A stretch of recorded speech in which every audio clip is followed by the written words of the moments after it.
নমস্কার, আমি অ্যাস্ট্রোমণি আরাধ্যা। আমার আজকের আলোচনার বিষয়বস্তু একজন কিশোর ও কিশোরী বাচ্চার সংবেদনশীল বিষয় নিয়ে।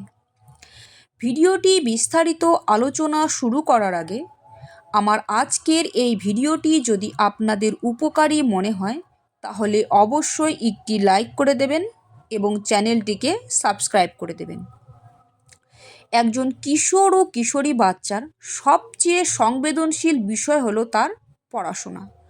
কোন বিষয় নিয়ে পড়াশোনা করলে সে আকাশ ছোঁয়া সাফল্য অর্জন করতে পারবে, কিংবা তার কোন বিষয়ে সবচেয়ে বেশি দক্ষতা রয়েছে এবং তার প্রতিভা বহিঃপ্রকাশের রহস্য লুকিয়ে থাকে কিন্তু তার জন্মকুণ্ডলিতে।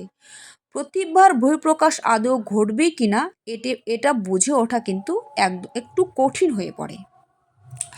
একজন কিশোর ও কিশোরীর পড়াশোনার বিষয়ে প্রতিভা বহিঃপ্রকাশের বিষয়টা কিন্তু সঠিকভাবে বিশ্লেষণ করা অতি আবশ্যক। তার শিক্ষা, তার প্রতিভা এবং তার কেরিয়ার সব কিছুই তার জন্মকুণ্ডলী থেকে বিচার করা সম্ভব।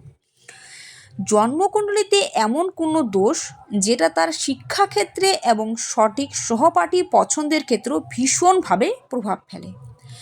শিক্ষা জীবনে সে অসৎ সঙ্গে জড়াবে নাকি সে সৎসঙ্গে জড়াবে তা কিন্তু জন্মকুণ্ডলী থেকে তার দোষ বা যোগের প্রভাব দেখেই বোঝা সম্ভব। এর জন্য অবশ্যই আপনাদের প্রয়োজন সঠিকভাবে সেই বাচ্চাকে গাইড করা, এবং এসব ক্ষেত্রে আপনাদের সবচেয়ে ভালো গাইড করতে পারেন একজন প্রফেশনাল অ্যাস্ট্রোলজার। সকলে ভালো থাকুন, সুস্থ থাকুন। জয় শ্রীকৃষ্ণ।